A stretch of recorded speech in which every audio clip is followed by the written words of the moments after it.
fans, and welcome back to the Demonland podcast. My name is Andy, and the D's have claimed their first scalp of the season in the oppressive heat at Icon Park. If it's only a practice match if you lose, then what can we take away from a clinical performance in the twilight of February? Well, we'll find out tonight. And joining me to seek those answers is longtime Demonlander George. Good evening, George. Good evening, Andy. Good evening to Binman. Good evening to the Demonland listeners. Twilight it is, because you only get this broadcast once every 4 years, being the 29th of February. So we'll see how we go tonight and try and keep it short since it was such a great victory. Well, George, I must say I'm a new man tonight. The pessimism and doom and gloom from last week is gone, and it's been replaced with positive Andy tonight. How long that is going to last, we might have an inkling this time next week as I sit in the stands of the SCG, either biting my nails or filing them with an emery board. So also joining us tonight is our resident statistician, who should have a bevy of stats this week to analyse and dissect, and from that draw the conclusion that we are indeed premiership favourites on this leap day, as George said, in February. Here is Binman. Good evening, Binman. Good evening, Andy. Good evening, George. Good evening, Demonlanders. I prefer analyst to statistician. My high school maths teacher would laugh quite significantly at the idea of me being a statistician, I can assure you. Great win, a good win, and practice match. So let's not get too far ahead of ourselves. But it did make me laugh, the narrative in the media. Sort of. It's always, it's redemption or punishment, isn't it, in the media? So, it must have been hot. I couldn't end up making it. So I thought about you boys in the sweltering heat. A lot to like about the match, and I'm sure we'll touch on it. But just a special shout out to Max. I mean, good Lord, what a player. And it really felt, I don't know what you guys felt at the ground, but it really felt like, he was looking to make a statement early, and I think he did, didn't he? He was incredible. Yeah, he certainly was. And I think someone on Demonland mentioned you talk about that redemption or doom storylines. I'm sure had we lost, they would have had plenty of articles already pre-written to say our season has already fallen. D's wilt in the heat with the offs, Yeah, absolutely. The off-field drama. And those articles will still be written, waiting for that opening round game to see what indeed happens. So, but we'll get to all of that shortly.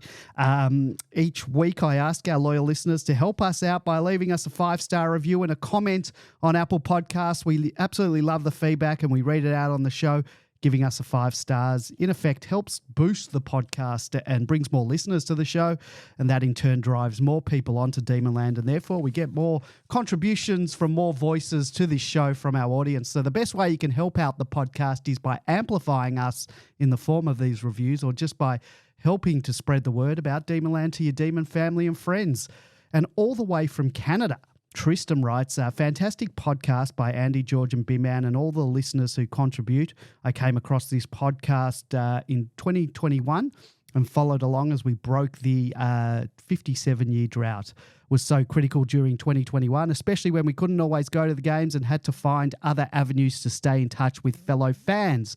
The level of analysis and discussion is so far above any other program out there from an MFC perspective, and I absolutely love the way the host personalities work together. As a whole, a really balanced and even podcast because of this. I'm now living in Calgary for a period of time, and once again loving the Demonland podcast as my way of staying in touch with my lifelong club and hometown, Melbourne.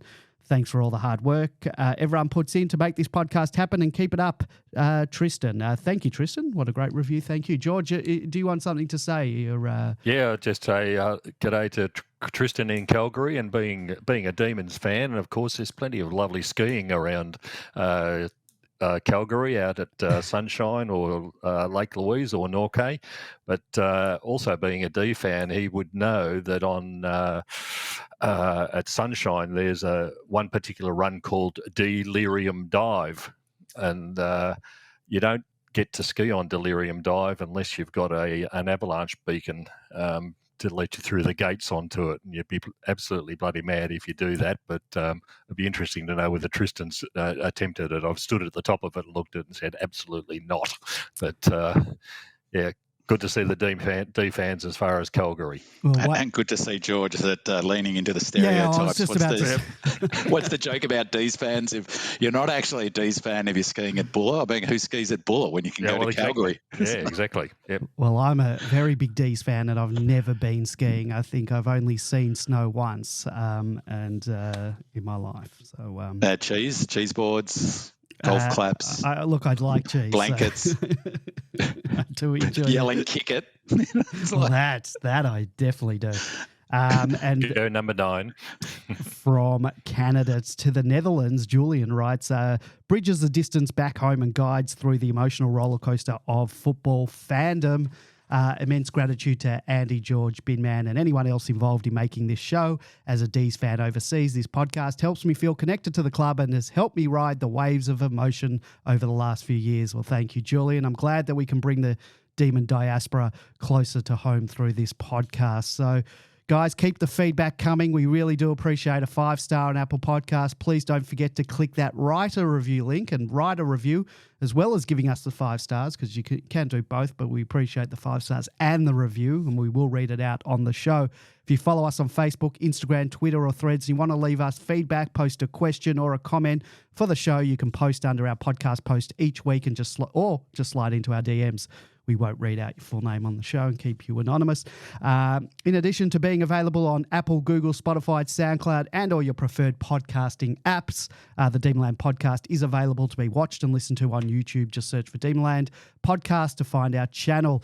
If you want to chat with other Demons fans and you've never been to our forum, head on over to demonland.com, sign up. You can chat with other Demon fans from across Australia and around the world. It's completely free.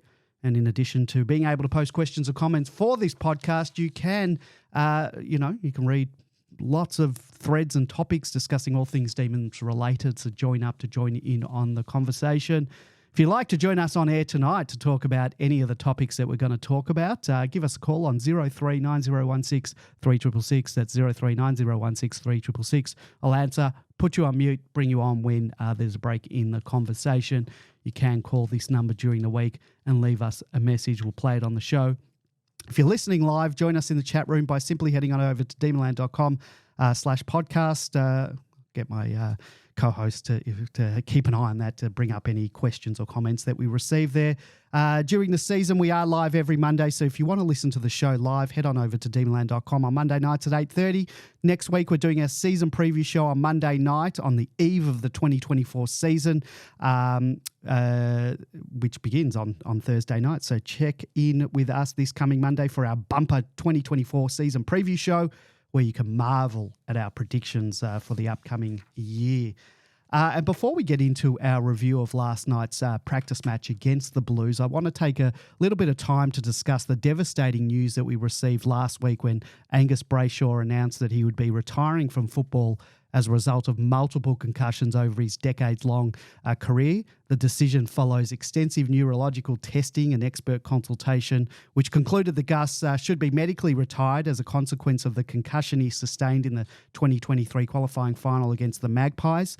Angus Brayshaw, as we all know, is a beloved individual, a heart and soul type of player at the club, taken at pick number 3 right behind his good mate Christian Petrarca in the 2014 draft. Angus will finish his almost decade-long career at the Demons on 167 games, 49 goals, a third placing in the 2018 Brownlow Medal, and he was, of course, instrumental in our 57-year drought-breaking premiership. He will be forever remembered as a Demon premiership hero. I wish him nothing but health and happiness in his future. I have a lot of love and respect for the guy, and whilst I'm gutted that we've lost him on the field, I guess you got to be sort of happy for him that he was able to make this incredibly difficult decision, giving away something he absolutely loves doing, but he also has his whole life ahead of him, and continuing to play with the risks associated with concussion could have could have put all of that at risk, the life he's got ahead of him. So I hope the club can find a role for him as a mentor or a coach. I mean, the sky's the limit for Gus. He could easily go into the media. He's intelligent and articulate. He's a great bloke. Well, thank you, Gus, for everything you've given us supporters. It was a privilege and an honour to watch you play over the years. You bled red and blue for this club, and we, the supporters, are forever grateful for your contributions. Love you, Gus. We do have a question from a Demonlander about how we navigate this season without Gus. But before we get into that, guys, is there anything you want to say about this news and about Gus? George, I'll start with you, then Big Man, and then we'll jump in and get to that question. Yeah, it was tragic. I'll just pick up on one comment you made about Gus going into the media where because he's intelligent and articulate, there's absolutely no space whatsoever for Gus based on what we hear each and every week. This was, look, it's absolutely devastating for the side, for Gus himself. I mean, young guy in your 20s and you're told basically that's it, no more sport. No, your whole life has been about playing sport. That's it. It's all over. It was a very tough decision for him to make for the club. You can't replace a player like this. He's in the top 5 at the very worst of our players. Taking a player of that quality out of any side is going to affect them. I don't like it when people say, "Oh, we can replace him with this, we'll replace him with that." You won't replace Angus Brayshaw.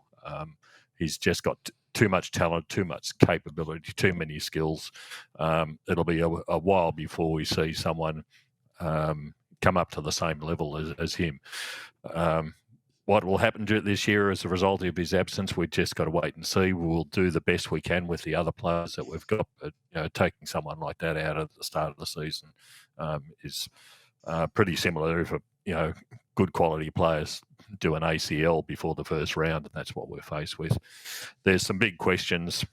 There was an interesting article that Greg Baum put in The Age this morning about concussion, and I'd recommend everybody read it because Greg basically said nobody's asking the question, and the question is what toll is acceptable to we the spectators. I think we're starting to see people realise how dangerous this sport can be.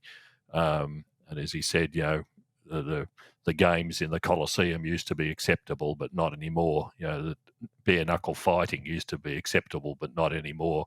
And we've got to ask ourselves as supporters, are we prepared to see players like Angus Brayshaw taken out of the game simply because of what we want to see? You would think that there are some simple changes that the AFL could make, but they seem to be very loath to do so. We hope that they could make something as simple as I think Ben Mann suggested the other week, the bump goes. I'd go a little bit further than that. I'd say if you hit someone in the head, no matter which way you do it, you're going to face consequences. And we have to see the tribunal and the MRO back it up with real numbers. Last year, Nathan Broad got 4 weeks early on in the season for sling tackles. And guess what? The message went out pretty quickly throughout the whole competition. Sling tackles, you're going to suffer that. And the coaches tell the players you don't do that. They change their style of doing it. And the same thing has to happen eventually with the bump. So that's just my little piece. But losing Angus is a big loss to us as a club, and he'll be sadly missed. Too right, Andy. I've got some thoughts. I'll try to not go. I'll try to rein my thoughts in. It's super distressing. It was like just a tragic isn't. I don't. I'm pretty hyperbolic at times, but I think that's not far off a tragic for him, obviously, most of all. And it's just an awful postscript to what I said at the time on our pod after that game. That was the worst experience I've ever had at almost one of the worst experiences I've ever had, full stop, but certainly at a sporting event.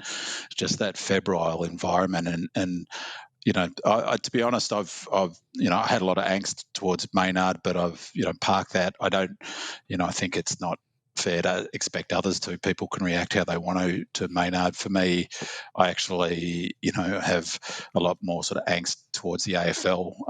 But I tell you what, it's going to be a long time before I forget fans booing and the Collingwood chant going up as Angus was getting taken off the ground in a cart. And he was out for at least 2 full minutes apparently. And so, that hit was leaving aside that Maynard's sort of culpability for it, that's going to happen again, and the rules that they've brought in aren't going to stop that happening again. And it's interesting, some of the dialogue about Gus. First of all, 100% right, both of you, in terms of what he's meant to the club. You're right, George, in terms of, I think it's really underestimated his how flexible, how many different roles he played, and how important that was in 21, but also in the last couple of years, being able to play back behind the ball, being a midfielder. He was able to use him in so many different roles. But I think in terms of the club, the thing that we're going to miss the most is that he's a glue player, and every club needs a heart and soul player. It just happens to be he's one of our best players. Every club, organisation, workplace needs glue people, the people that bring people together and connect people and bring energy, and someone has to step up and fill that void, and that's not a natural thing for everyone to do. A lot of especially elite athletes, they're often very individual and focused on their own performance for good reason. So hopefully we can keep him around the club, but we're really going to miss that element. I think there was I forget who, so apologies, which poster this was, but a suggestion of having either retiring his number or doing something with his number. And I thought it something like, giving his number 10 to a player as a reward for, someone like I imagine Nibbler near the end of his career, coming up into his last season. He's a heart and soul type player, for instance, that in his, when he's announced that he's maybe got one more season, that he gets the number 10 at the Bluey, or a mid 24, 25-year-old young player who shows some of the characteristics and traits, and that Gus does is, that number 10's a symbol of something. But so, it really is awful for him. Just a couple of things on the technicalities, though. One thing that's really, I think, important is that the history of concussion, he was getting tested, neurological, MRI, all sorts of psychometric testing all through his career, and he hadn't had a concussion for 5 years. So there's no question it was that hit that did it. He said he put that in his first paragraph of the letter that went out to the AFL. And anyone who hasn't read that letter, I absolutely encourage you to read that letter from Gus. There's no subtext. You can see exactly what he's saying. And one of the key messages of that letter that he to fans and to the footy community is the comment that he hopes that moving forward in this concussion, I think we should stop calling it concussion and call it head trauma, because that's what it is. It's not concussion, and head knocks makes it sound some sort of, it's weasel words really. It's head trauma, and that's what we saw in last year. This is the end result of it, and it was telling that Gus said in the letter that he hopes moving forward on this issue, the AFL is proactive, not reactive. I thought that was a really interesting thing to put in a letter, and I raise that because I really think the AFL, they have been reactive, and they're continuing to be reactive. And so, as George notes, the obvious one is to ban the bump. I mean, just ban it. So you could, yes, you could increase the penalties, and they've already seen it once already. 𝗟𝗏𝗏 had a choice. He could have tackled. He didn't tackle. And he puts a young fella in his first game, Keane, out. Who knows if Keane's going to play again? I mean, Keane has got concussion. Maybe he's got CTE. Maybe he's got brain damage from that hit.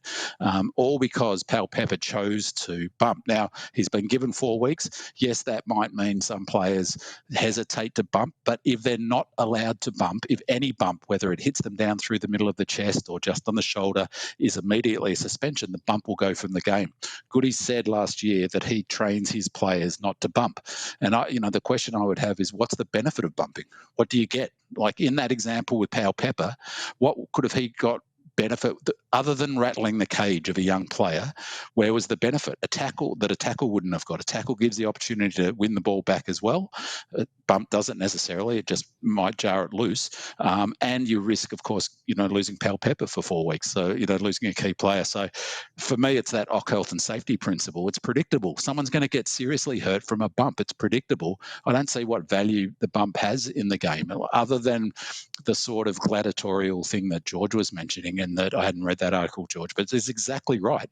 And that game against Collingwood last year felt like that. The AFL built that game up. The whole atmosphere inside the ground was like that. It felt like we were baying for blood. And then it felt like the fans lost their minds afterwards, the Collingwood fans. So it was appalling behaviour. And so, you take the bump out of the game, and then, of course there'll still be clashes. There'll be grey area, but I just don't see what value the bump has in terms of the game. And the problem for the game is it's dominated by ex-bonehead footballers. The media is, it's a boys' club, the way it's run. And I just feel really strongly about, you lose a young fellow, as George said, 25, 26. He's lucky in some ways because he's, smart, switched on. But whatever, another young fella who maybe has got not so many post-football options. I just think that the AFL, something's going to happen. There's almost no doubt there's going to be legal ramifications from this. And I know there's other pending. I mean, it's just such a sad irony that his fiance is Danny Frawley's daughter. It's just, it's got so many elements to it. So I think the AFL needs to bite the bullet and act more, because some other young man's going to have his football career, he's going to be concussed and out of the game. So, it's an awful way to start the year for the D's and obviously for Gus. Just on the 𝗟𝗶𝗶 thing, just briefly, they still deliberated in that case for like over an hour and a half. So it seems like, they gave him 4 weeks, but I'm not sure what the deliberations were over. But I think the interesting thing is going to be, all right, this is pre-season, they're giving someone 4 weeks. What are they going to do when it's qualifying final, preliminary final, and the same thing happens? That's the test. That's the test. That's really, what a boneheaded thing for 𝗟𝗶𝗶 to do anyway. But no one's talking about Keane. I think that was his first or second game. He's a rookie or something. He's and last year we talked about it on the podcast, remember, when 𝗟𝗂𝗎𝗓 went past the player against Freo and flattened the young Freo player, rookie, West Coast. And absolutely unnecessary. That's going to happen again when he went past the Shepherd and he knocked him this way to Wednesday. If that happens again, it's predictable it happens. And that 𝗟𝗚 health and safety principle, as I say, is, if there's a slip hazard, well, you fix the slip hazard. You don't just keep letting people slip on it and then go afterwards, oh, okay, maybe we need to do something. And I suspect what will drive them to do something is legal action ultimately. Yeah, absolutely. And the simplest first step, and they could do it this year, is a directive to the MRO. If you cause someone to be concussed by your actions, then it's 3 weeks. Yeah. That's it. Just put it straight out there.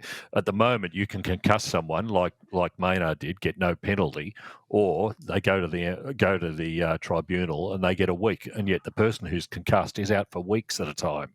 And potentially their whole life is impacted. I mean, that injury must have been. The other thing I was curious about, Andy, what you said at the top, and this has been really unclear. I don't know if you guys have got any clarity on it, is there's been different messages.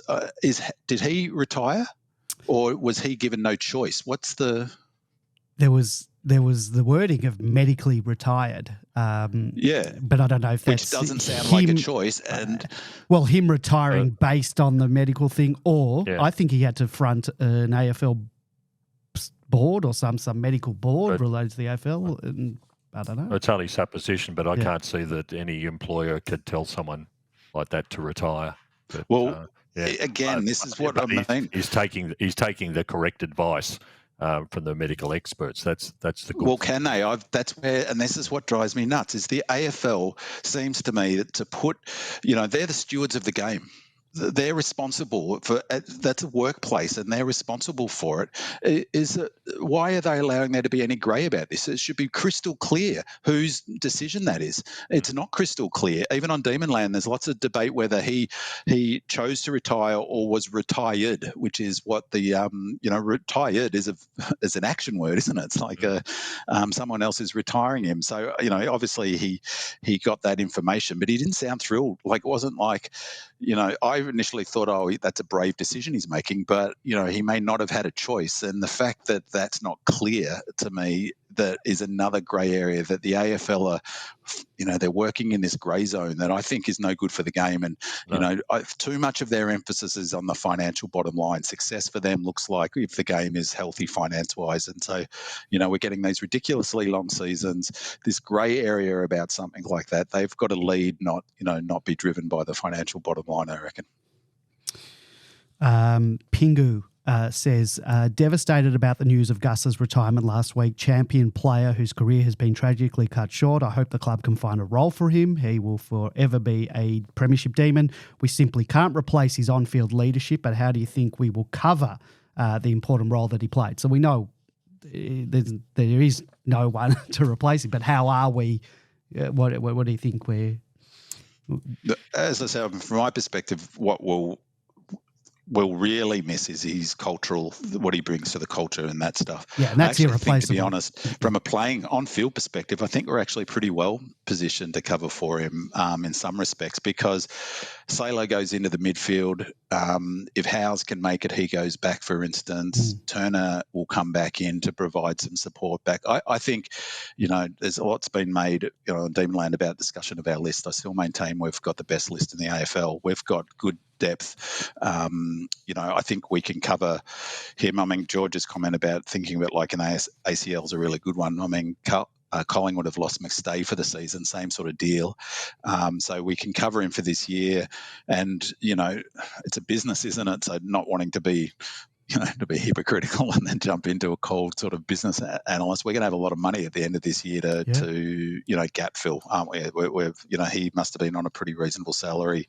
No guarantees about that. Yeah, I don't know. We don't know yet whether we're going to be. I mean, whether he gets paid out, what happens, whether the AFL hold us to that in part of our salary cap. Yeah. Well, there'll be insurance, presumably. Yeah, he'll get paid out. There's no doubt about that. Yeah, he'll get paid out, but surely that's not going to come from our that'll cap. No, well, we don't know. There's nothing on that. Remember, well, again, there was an article information from the AFL about this. I read one article or a tweet or something from one of the journos saying that Melbourne will be in discussions with the AFL over what happens in terms of salary cap relief for that, whether it gets waived or whatever. I don't know. There haven't been any. There's nothing concrete yet, but I'm sure we'll be in discussion. Well, there goes that positive reframe. But if that's the case, yes, we may have some money. We've probably got Ben Brown and maybe Tom Mack retiring soon. I don't know. Maybe so. I mean, I think on field we can cover him. I mean, as George said, how do you cover such a good player? But and it doesn't matter how much money you got in the bank. There's got to be someone available to give it to. That there are a raft of good players coming, becoming free agents at the end of the year. Someone mentioned I think I read somewhere Goulden. That's who. It's like, let's get Goulden. Yeah. All right. Well, let's get into our match overview. In a final warm up before the opening round, the D's showcased their prowess, defeating the Blues by 38 points in a practice match at Icon Park. The Demons displayed renewed forward connection, a potent forward line and a dominant midfield, leaving little doubt about their readiness for the oncoming season after a tumultuous off-season. The absence of key players, including Clayton Oliver, Harrison Petty, Charlie Spargo, Ben Brown and Lachie Hunter, didn't deter the Demons as they controlled the game from start to finish. Youngster 𝗟𝗟𝗏𝗧𝗔 emerged as a standout performer, making a compelling case for an opening round debut with his impressive display on the wing. The Duke showcased his impressive speed and skills, slotting through two magnificent goals on the run, putting the injured Lachie Hunter on notice. Fellow recruit Jack Billings also provided crucial run and link-up and hit the scoreboard himself, and both should feature in next week's season opener. Captain Max Gawn delivered a vintage performance and had total aerial supremacy. His influence on the game was undeniable, finishing with 24 disposals, 30 hitouts, 5 clearances and 2 goals, earning him the all-important title of the game's best player in a practice match. The Demons demonstrated their attacking prowess with 15 goals from 10 individual contributors. The D's had 20 marks inside 50 to the Blues 8. Watching the KO Mini later on, it was mentioned in the third quarter that we had taken 16 marks inside 50 at that stage of the game, which was a feat that we had only achieved 6 times in the entire game during the 2023 season. So that's quite impressive. If I had any knock on the D's forward line, it would be our inaccuracy, which was the curse of 2023. The inaccuracy was not reflected so much on the scoreboard as a number of those shots went across the goal face, not registering a score at all. Granted, the wind played a part in that, so I'll let that one slide for now. So back to positive Andy. Christian Salem's return from injury further bolstered Melbourne's midfield. He racked up 23 disposals, 9 tackles, 7 score involvements, 4 clearances, 4 marks and 4 inside 50s. Tom Sparrow also put in an outstanding performance, which included 3 goals and 20 disposals, highlighting the depth of talent within the midfield, which is still reeling from the loss of Angus Brayshaw and the absence of 𝗟𝗏𝗧𝗏𝗧. The Blues struggled to contain Melbourne's relentless pressure, their defensive zoning and precise ball movement. Defensive lapses compounded by the absence of key defender 𝗟𝗂𝗏𝗏𝗧𝗏𝗏 exposed vulnerability in Carlton's backline, which the D's exploited. The Blues were also hampered by the absence of young star Sam Walsh, forward Jack Martin and rebounding defender Zach Williams. With promising signs from new recruits and established stars alike, the Demons look poised for a strong start to the season as they prepare to face Sydney in the opening round. The comprehensive victory over Carlton, albeit in a practice match, acts as a reminder to those like me suffering from MFCSS, and also acts as a statement of intent signalling the D's readiness to compete at the highest level and once again be a contender in 2024. So, gentlemen, some brief takeaways from the match, and I'll start with you, George, because you also braved the sweltering heat at Icon Park, and then B-Man will cross to you for your 2 cents because you watched the game from the comfort of your air-conditioned man cave. Just a bit weak is our bin man. So it was an interesting. My first takeaway from this game was how bad Carlton are. But, that's a practice match, George. Come on, I'm down with that. Yeah, for a team that finished high in the finals last year, I could not believe how poor they were. They were like witches' hats for most of the night. Yes, they didn't have a Wiedering, but the fact is that the ball finished in the forward line, our forward line, where Wiedering would be standing, but the ball was still going in there. Our midfield was absolutely, completely and utterly dominant. 𝗏𝗏𝗏𝗏 and Petrarca and Salem absolutely ran all over them. They took Pitnet off at halftime. So Max, of course, had an absolute party as a result of that. They finished up using Harry Mackay, for example, at times in the ruck, which is just ridiculous. Cripps was off for a long period in the second quarter, and quite frankly, if Cripps doesn't get the ball and kicks it long to Harry and Kerno, they or throws it out of the middle with the most blatant throw up. He got pinged for once. But they have nothing else. Their whole game plan is chip it around and try and get it to Kerno and Mackay in any way, shape or form up forward and hope that they mark it. There's no flow through the middle. It's just go sideways. From the back line, it has to go into Saad's hands. We'll face this situation next week with a similar scenario with Blakey. Just put someone on Saad and all of a sudden nothing happens. For Carlton, be the same with Sydney next week with Blakey. Yeah, but we didn't put someone on Saad, and we don't generally do that. But we'll see. But all I was saying is that's their only avenue. There was just nothing else. It was just awful to watch. Little gameplay. We played it far more seriously than we did the game against Richmond. We played a proper team defence. It was magnificent to watch. We held them to 60 points, and really, I think there was 3 goals scored when we brought the likes of Verrill and 𝗟𝗏𝗏𝗏𝗏 onto the ground, for the last 15 minutes or something like that. I think Carlton got 3 goals, but prior to that, they were going absolutely nowhere. The scoreboard certainly flattered them. I think it was much more comprehensive than a 38-point victory. But yeah, absolutely. Yeah, we were 36 points up in the first quarter. The game was over in the first 20 minutes as far as the game was concerned. But it's only a practice match. But it was good. It was good because, we really saw what Salem's capable of, which was just remarkable. His ability to see players and get the ball out of the middle. It's something we've learned to expect from him in the half-back line, but the middle's a completely different office to operate in, and he was just magnificent. 𝗏𝗏𝗏𝗏𝗏 was just just fantastic as well. He seems. I didn't think it was possible for him to be tougher and harder and more reliable in the middle, but he certainly has.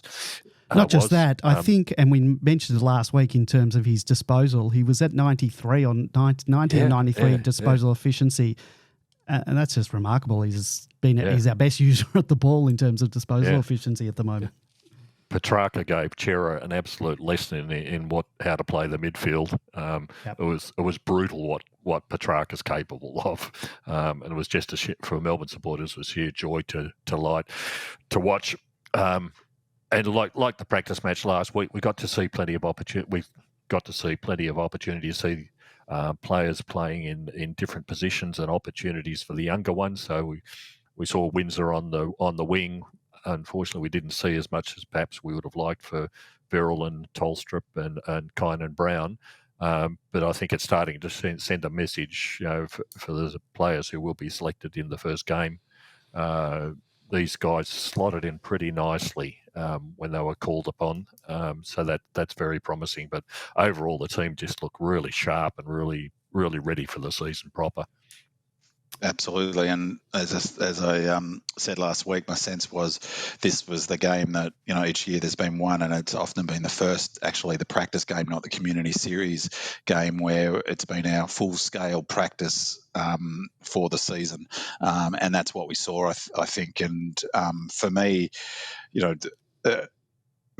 we jumped them because they weren't ready for a team that was in the headspace we were in. And I think that was a really good example of that was our first goal, which was Maxi's bomb from 60 metres. But if you go back and look at that, it's within the first minute, I think, of the game, is that Piternet's on the mark, and he basically he's just not switched on and allows Maxi to run around, doesn't sprint at him, allows him to have that space. If you watch that, right from the get-go, they weren't switched on and we were switched on, and it was a full dress rehearsal for the Swans game. We'll get into it a bit later, but my read is that 22, that 23 is the 23 that starts, leaving Verrill and the 𝗏𝗏, that was junk time. For the first half is the thing to focus on, the first half, and then the first half of the third quarter. That's going to be the dress rehearsal for the Swans game next week. Same players, same positions.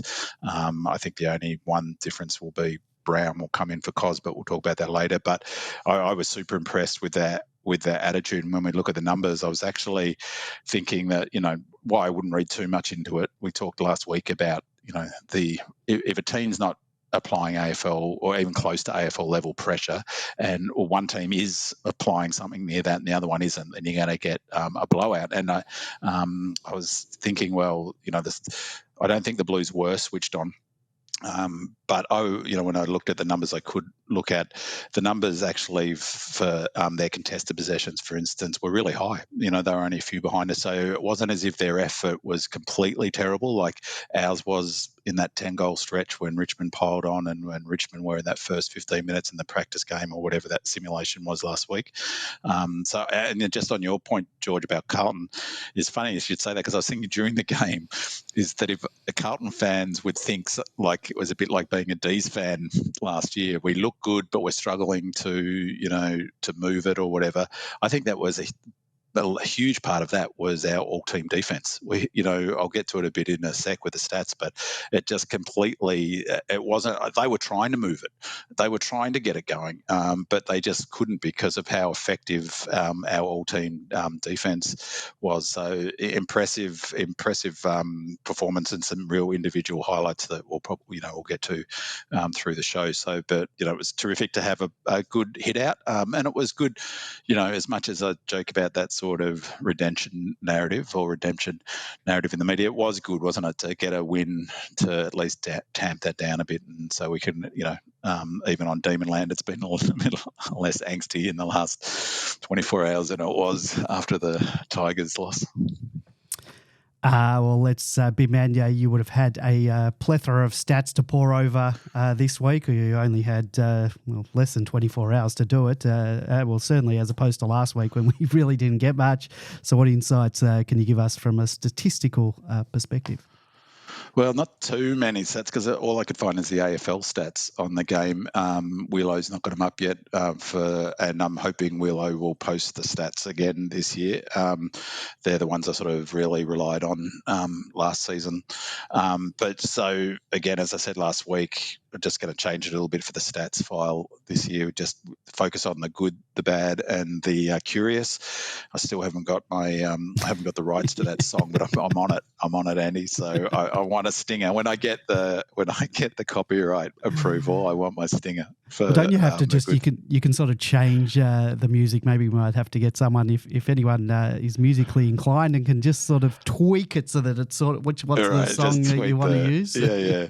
Well, there's plenty of variations on there. 𝗦𝘂𝗯𝗀𝗧𝗘𝗡 intro. So but last year I went through the key Melbourne stats and that will sort of make up the thing this year. But the key Melbourne stats again, it used to be clearances. That's no longer a key indicator for clubs, although we did really well in that space in this game. Time in forward half, front half turnovers, contested possessions, post clearance, they're a critical stat in footy and a critical stat for us. And there are a number of others that I would consider key indicators for us, pressure being the sort of a big one as well. So, for new listeners, one of those, you can see if you go to the footy and have a pair of binoculars or go to a VFL game, they have it written up on the stats at quarter time and 3/4 time, and they have up and down on those key indicators. So time in forward half, contested possessions, pressure, they're the three big ones, post-clearance possessions. So in terms of good, there were lots of good. The first half really is, I think the one to focus on. We dominated contested possession in the second quarter, and this is the big one, post-clearance possession in that second quarter. 23-8, which is huge. So we just smashed them. So that means your contest happens. The next contest possession winner was us, and there was only in the first half, both teams had 2 hit outs to advantage in the opening term, but we won that measure 7-1 in the second quarter. So we really upped our game in terms of hit out to advantage, and that's what George was talking about. And that was even before Pitnet. When did you say Pitnet went off, George? Halftime. Right, so that was 23-8 for post-clearance possessions just in the second quarter. So we really upped our ratings. In that first half, we led forward half intercepts 9-3, and we converted that into 25 to 6 points advantage from that source, and that's huge. So I mentioned last week that 70% of scoring now comes from it used to be stoppages, and now it's from turnovers. And the gold standard turnover, of course, is turning it over in your front half. And there was a huge emphasis on that, and that's what I was touching on. There's a question later from Bigfoot about defense, so I won't go into it now, but we trapped them in our front half and they really struggled. Our way we set up the ground I thought was really interesting. They were really focused on defense, and again I'll touch on that later, but they were giving that kick to the corridor away, and they were basically challenging Carlton to take that on, and the only player down back they're confident with ball in hand to take that kick on is Sard. And so they were really sweating on that. I thought that was really positive. The team stats I thought that were really sort of jumped out were obviously a big measure for when you're a forward half team like we are, is your inside 50s. This was sort of both sides of the good and bad coin. Where is it? So our inside 50s we won by. I had it just before. So stoppages were 36-27, so not huge. Clearances 37-30. Hit outs 36-27, so not huge. But as I noted, hit outs to advantage were our way. Clearances 37-32, which again is not massive. The big one here for us that fans of the centre square matchup were 15-8 for centre clearances. But interestingly, stoppage clearances they won by 2, 24-22. That's down a lot. That's down to us. Carlton bringing an extra to the stoppage. We always have one less to free a player up behind. This was the number that George was mentioning. I was really surprised with this, so that actually made the win better. In the good area for me was contested possessions were 130 our way, and they were 127. So it wasn't as if we just smashed them in contested possessions. That's contested possessions for all clubs is a key metric, and so for that to be so close indicates that it wasn't as if Carlton were just running around trying not to tackle. There was 65 to 62 turnovers, so they only had 3 more turnovers. So, that they were applying a fair bit of pressure on us. This was a huge, probably the one that was focused on in the commentary a fair bit. Marks inside 50, 20 it says here, but I'm pretty sure I read 21, which is the most that we had. We only had 21 once last year, and that was round 9 against the Hawks in the home and away season. I love this number 11 contested marks to 8. That's terrific. This is in terms of tackles 60 to 47. So, we were up on that. Again, Carlton sort of wasn't as if they didn't come to play completely, which makes the win better, I think, from my perspective. Here's a good one, time in front. Match went for 108 minutes and 32 seconds. Our time in front was 108 minutes and 32 seconds. So you've got to like that. 45%. 1% to 28. So we were really switched on and we really came to play. The big number really from the club's point of view was 63 points. So Australia scored as many goals against who did we play? Uzbekistan. As the Blues did. On the good thing, inside 50s was 65 to 43. Now, that's great for Melbourne. That's really a key metric for the Ds. The bad was, that we didn't win by more. I mean, it really shows the advantage of kicking accurately. They were flattered, Andy, 10-3. 63 to 15 or 11, and I don't know how many out on the fools would you guess there were? So many, some that didn't make or went across goal. Yeah, there was at least 5 or 6. Yeah, and it was probably the same for both sides. Mackay gave an absolute masterclass in shanking the ball. Yeah, it wasn't as bad as us. I mean, God, we were so I raise that as a bad because really, even though we won that game, we should have won by a lot more. And God, how many times have we seen that? And so obviously that 21 marks inside 50, a big chunk of that. Some of them were contested marks, some really great marks by JVR, who's going to be a star. He is a star, and I've been banging on about his. I think the best young forward in the game, and is just going to, or arguably, he's going to just go to another level this season. And he's just such a natural footballer. He's a pleasure to watch. But really, it was those kicks. Billings inside 50. Even Viney, Nibbler kicked a couple of nice ones to Shaki in a pocket. There was a nice kick from Nibbler to set up to Cos to put him to advantage. You've just got to take those chances, though. How windy was it at the?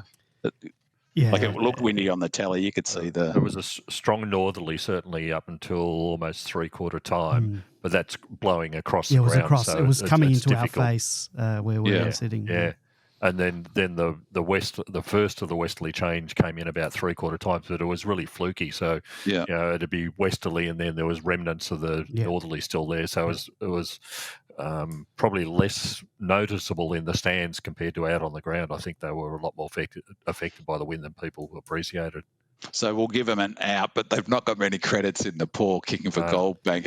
But surely to goodness, Frida won't have too many games where he kicks his ball. I mean, one didn't even get on the full. He kicked it into the man on the mark. Yeah, Kozzy, 1 goal 4 as well. Yeah, Kozzy 1 goal 4. That's right. So, we had 32 shots to 16 shots on goal. We doubled the amount of shots on goal. And, we really, that percentage is going to come back to haunt us at the end of the season.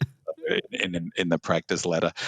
So just on the bad, final 2 bads was final bad really is Track and his kicking. So it was a funny dialogue. I went into the match day thread, and I don't normally do that. And Nibbler was getting roasted with his kicking, and I couldn't believe it because I was just thinking how rubbish Track's kicking was. And I looked at half time at his disposal efficiency. It was 52% to Nibbler's 72%. And his kicking was appalling, Track. And he doesn't get any criticism for it. There was a discussion on Demonland today. It's the halo effect. When really good players, they overlook their weaknesses. And a player who some might consider like Nibbler, who isn't so good, their weaknesses get emphasised. Nibbler ended up with the same disposal efficiency as 𝗟𝗯𝗧, and not a single person criticised 𝗟𝗯𝗧 through the whole chat. So I think Track, is. I don't know if it's too late for him to work on his kicking, but his kicking was appalling. And again, the wind plays a factor because his technique's so poor. That was a bad. In the curious, I think there were a number of curious things, one of which was the time on ground. Tomlinson, who got criticised a bit on Demonland, played 100% of the game, didn't come off the ground, which is remarkable. Lever 92, May 97, and Langdon was back to 98%. So really shows, you made that point a number of times over the last 2-3 years, George, how important that ability to have some players on the ground for the whole time is for the ability to rest those utility players who set up that zone defence. And just the curious one that I wanted to flag that Montagna mentioned a couple of times in the call, and good on him for doing so, that we've and the last 2 seasons,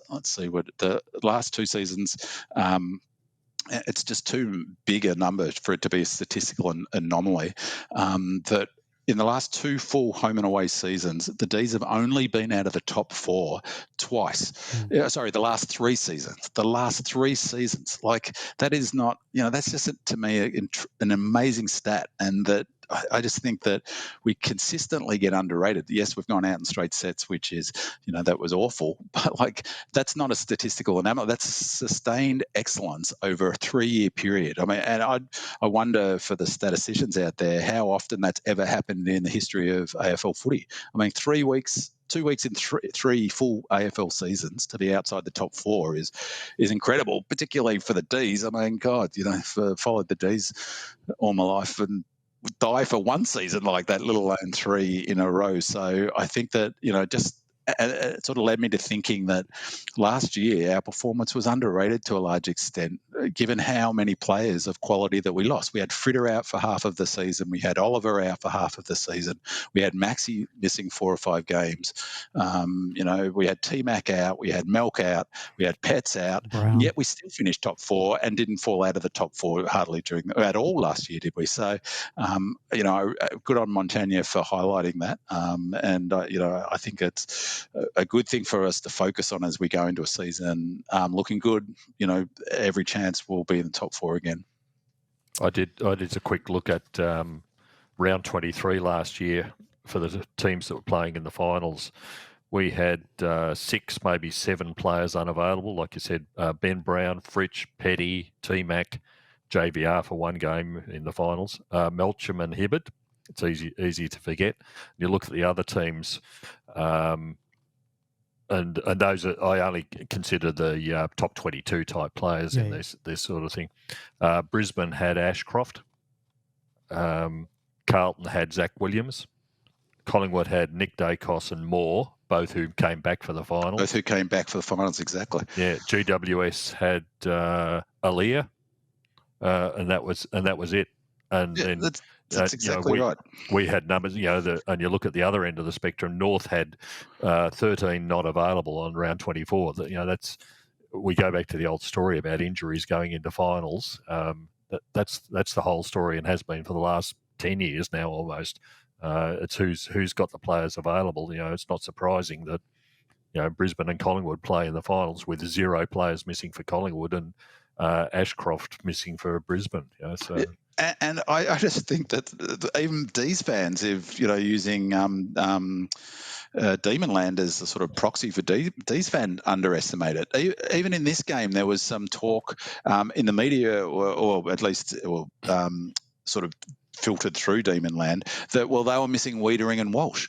We were missing Petty, I'm not sure if they had other best 22s out of that team, but we were missing Petty, who's maybe not the equal of Wiedering in terms of importance, but not a mile off. We were missing Clarry, who's easily the equal of Walsh. I mean, he's top 3 mid in the competition, let alone in our team. We're also missing Spargo, best 22 players. Spargo, Hunter, potentially McAdam if you think he's best 22. Obviously, I mentioned Petty. Who else? T-Mac. Well, he's maybe T-Mac. not best 22. Ben Brown. Ben Brown. So. There's no way Carlton were missing that many best 22 players. Jake Melksham, if he did have an ACL, absolutely. he'd be playing. Yep. All right, let's get into our listener questions. Return to Glory asks, which former D's player could we most liken 𝗟𝗏𝗦𝗧𝗘𝗡 to, even though it's early days? So, B-Man, I noticed in the podcast thread on Demonland that you do have an answer already queued up for this one. You wouldn't tell us, so take it away. Yeah, that was funny, that question, because when I was watching him, a player jumped into my head straight away that he just reminded me so much of, and it's such a coincidence, George. And shout out to the chief who on Demonland in that thread who's got it right, and such a coincidence that you said before, go number 9, and this wasn't a setup, I'm sure. I can promise you, Demonland listeners. Alan Johnson. He looks so much like Alan Johnson, and I went on today to check onto YouTube to check whether my memory was right. And there's a clip from, I think, 83. I've forgotten that he won 2 best and fairest, Alan Johnson. And there's highlights from his, I think it was his 83 season, and he's so similar. Hunchback, quick, super quick, runs and carries.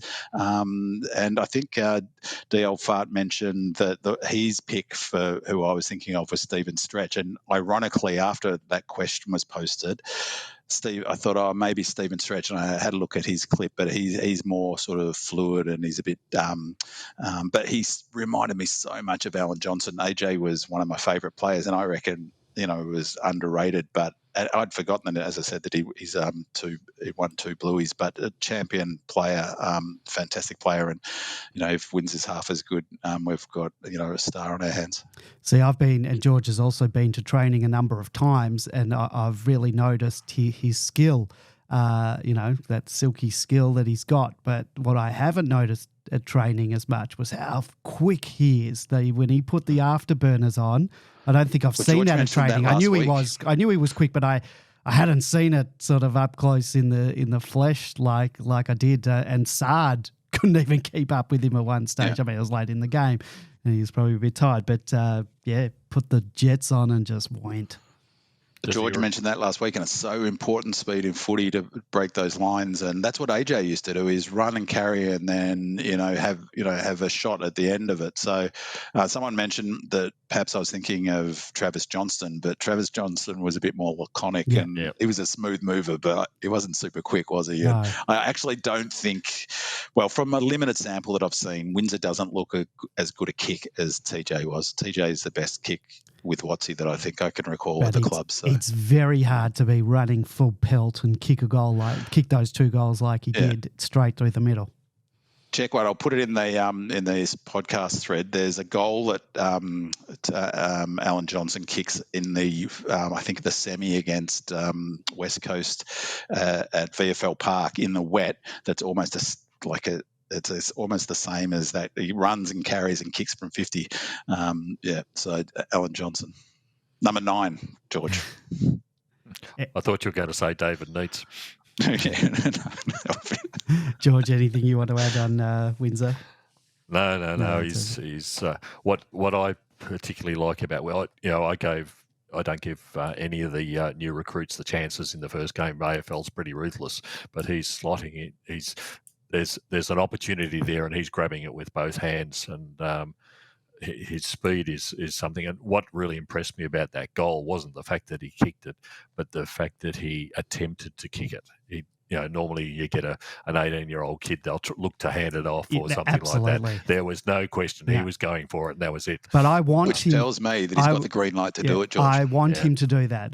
Sometimes I get annoyed that the young players think that they have to, and probably it's drilled into them maybe, but maybe he's got the license. Well, I think that's the thing is that talk a bit later with defence, but what George has talked about is the sort of footy's got analytics in it that the clubs really drill down on that. It's not even out there for the footy fans to consume, but some players would have a green light in that situation, others would get dragged if they went for it. Dominion says, thought we had the game sewn up at half time, and I was very happy with what I saw up until then. I know the three boys on the bench played in the earlier match, but I would like to have seen more of 𝗲𝗏, Brown and 𝗏𝗏𝗏. What are your thoughts on their limited minutes, and did you think we should have rested Max and a few others earlier? So I'm pretty sure that 𝗏𝗏 and 𝗏𝗏𝗏 played in the earlier Casey game. It was moved from 2 p.m. to 10:30 a.m., but still obviously was played in stifling heat. I'm pretty sure that 𝗏𝗏𝗏, from the limited skerrits that we got, only played a half of that game. And given that he was named on the extended bench for the ones, that's why they've pulled him. I couldn't get any definitive information on how much time 𝗏𝗏 played in the two, so he could have played it 3/4 or a whole game. George, do you know anything? I was told by someone else that he'd played a half. A half, okay. So he also played a half, given that he was going to. I don't think 𝗠𝗏 Brown played at Casey at all. Do you know that? No, I don't think he played at all, because I think he was used as the sub, because it seemed as if we went into this game against Carlton with our best available 23, which is the 22 plus a sub. So 𝗠𝗏 Brown essentially was used as the sub in this game, how we would use it in a real game. The aim was to play as much time as possible, even with that stifling heat, with that 23 players. And I think we can reasonably infer that the squad that played, with the exception of 𝗏𝗏𝗏, will play in round one or in opening round. If this practice match was a real match, 𝗠𝗏 would have been the sub, as I said, and we'll talk opening round selections later and whether 𝗟𝗏 will be called up, and there's a question later about the replacement of 𝗏𝗏𝗏 for the opening round. But given the hot conditions, do either of you think we should have rested some players like Max earlier than we did, given that Pittonet was taken off at halftime? And I will add, not just rest some players, but also not just to rest some players, but also to give guys like 𝗠𝗏 another chance to put his hand up for selection, and maybe he's already slated to take 𝗏𝗏𝗏's spot. More on that later. But also to give a guy like Colt more of a chance, and 𝗏𝗏. I was impressed with Colt's 2 possessions. He had a great tackle, which led to a late goal. So, George, do you think we should have rested players earlier because of the heat? I think you summed it all up there. That I would have preferred to have seen Max come off a bit earlier, particularly after they took Pittonet off. Yeah. I mean, at the end of the day, it's a practice match. I don't think he needs to play 100 minutes of football in 30-plus degrees heat. Just get him off at half time, 3/4 time. There's nothing to be gained by that. I thought it was more important to give people like 𝗏𝗏𝗏 and 𝗏𝗏𝗏 and Brown a chance to see something. Here's again an opportunity to see what they can produce against AFL level players. I think there's also still a big question about our backup ruck role. I don't think we'll get to it. I don't think 𝗍𝗏𝗏's the answer.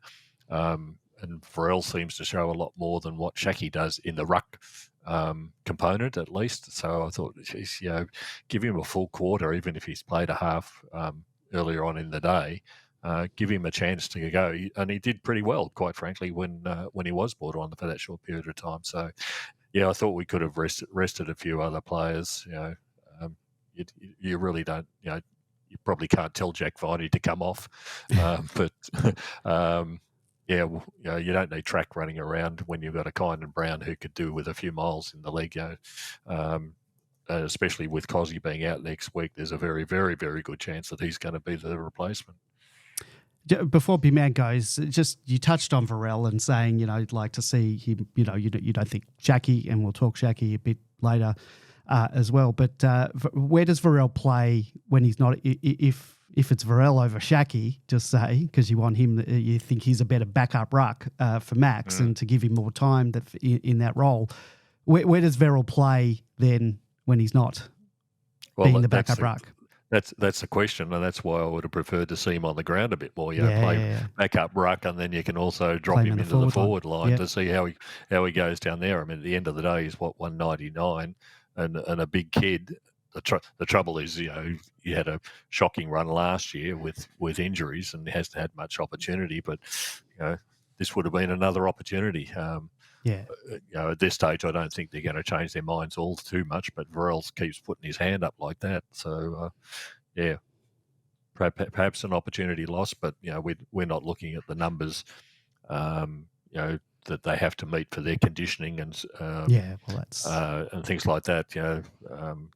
Even when Pitnet, for example, was taken off halftime, and Max did the same in the Richmond match. When they came off at halftime, they spent the halftime break running around the field, putting miles into their legs, both of them. So, we don't know the numbers that they have to reach, with their other training loads. And that's one of the key reasons is, so I think they would have been loath to bring the players on any early, and they did, and they probably, they gave them a taste at the end. So that last 10 minutes of the game was the sort of game over. But one, working backwards, absolutely, that would have been a factor. That was, is the loads. Then you take off for Viney, then he's got to go running around Princess Park for half an hour. I mean, I mentioned last week against the Tigers game that for me it looked like there's a chance we're coming off a heavy training phase, and that's our skills were poor. Universally across the ground last week, they were so much sharper this week. So I suspect that we were, that we're tapering, if you like, for want of a better word, for round one. And so if you take a player off for half a game, you've got to go run them around. So the only thing is the injury thing. You wouldn't want Max to get injured, but, he could injure himself running around the park, potentially. There was you wouldn't have seen it there was looked like a relatively animated conversation between Goody and Max at one stage. It appeared that Max was saying that, I don't want to come off, basically. So it was a sort of back and forth, but who knows if that's what they were talking about. So I think that's a massive factor, but as big a factor with the conditioning and the numbers and all of that, and the sort of loads that they needing to run, the kilometres they're needing to run under match conditions, not just running because they're different as well, is that it was a full-scale practice game. And you don't muck around with your full-scale practice game by mucking around by taking off. They took Maxi off last week and gave Varela a run at it. He's not in the frame for round one. I mean, I'm positive 𝗟𝗂𝗋's the player. So why, in a full-scale game where you're getting psychologically prepared for round one, you're practicing all of the systems, then you don't muck around with that. You don't bring them on just to give them 15, half an hour to run around to show what their wares are. The selection's been made for round one. It'll, as Andy said, it'll be that 23, I'm positive, or they'll bring in, maybe another player, Howes maybe on the mix, but otherwise, it was a full-scale practice game for all of their systems and their players, so you don't muck around with that. So that's my take on why they didn't. Having said that, it was great to see Tolstrup. He only kicked at it twice, but he did a nice little neat sidestep in the centre that sounded like a bit of a ooh and ah at the game, and and Varel looked pretty mobile for a big fella, didn't he? And Tolstrup as well, I mentioned it earlier, he did a really nice tackle that resulted in, I think, our last goal of the game. Who did I say? I meant Tolstrup, the Colt? The Colt, yeah.